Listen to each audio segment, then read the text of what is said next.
মুখ্যমন্ত্রী এবং আমাদের দলনেত্রী তাঁর আশীর্বাদে, তাঁর শুভেচ্ছায় আমাদের এই নতুনভাবে অধ্যক্ষ পরিষদ, প্রিন্সিপালস কাউন্সিল, নতুনভাবে এদের জেনারেল বডি তৈরি হলো, নবগঠিত হলো, এবং এটা শিক্ষার উন্নয়নে এবং উৎকর্ষে এটা নতুনভাবে কাজ করবে। অবশ্যই মাননীয় মুখ্যমন্ত্রীর আশীর্বাদ এবং শুভেচ্ছা নিয়েই কাজ করবে। এইটাই বলতে পারেন এই যে নব আঙ্গিক, তার মূল সারাৎসার। একটা একটা করে একটা একটা করে না, হ্যাঁ আমি বলি যে একটা চিঠি আমি পেয়েছি। সেই চিঠিতে কেন বসতে চাওয়া হয়েছে সেটার কোনো উল্লেখ নেই। একটা দল আমাকে আবার আবার মানে এটার সঙ্গে আমি যতদূর জানি 2-2.5 হাজার শিক্ষক আছে, আরো 2,000-2,500 শিক্ষক আছেন যারা আমায় কোনো চিঠি দেননি, যারা সম্পূর্ণভাবে সরকারের সঙ্গে সহযোগিতা করতে আগ্রহী। আরো কিছু লোক আছে যারা কোনো আন্দোলনই নেই, তারা মূলত সরকারের উপর ভরসা রাখছেন এবং আইনি লড়াইয়ের দিকে তাকিয়ে আছে।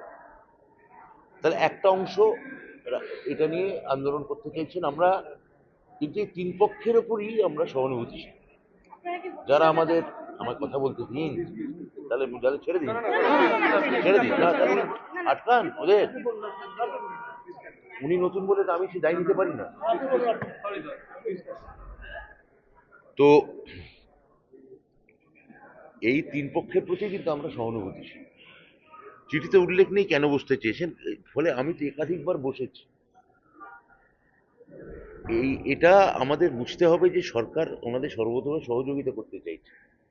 যদি বসতে চান, কি আলোচনা করতে চান, সেটা একটা নির্দিষ্ট ঠিক ফর্মে আমাকে একটা চিঠি দিন। যাই হোক, ওরা একটা কথা বলেছেন, সেটা আমরা শুনেছি।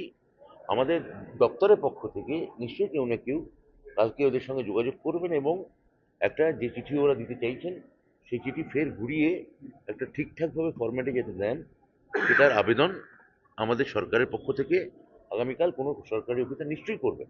এইটুকু আমি বলতে পারি।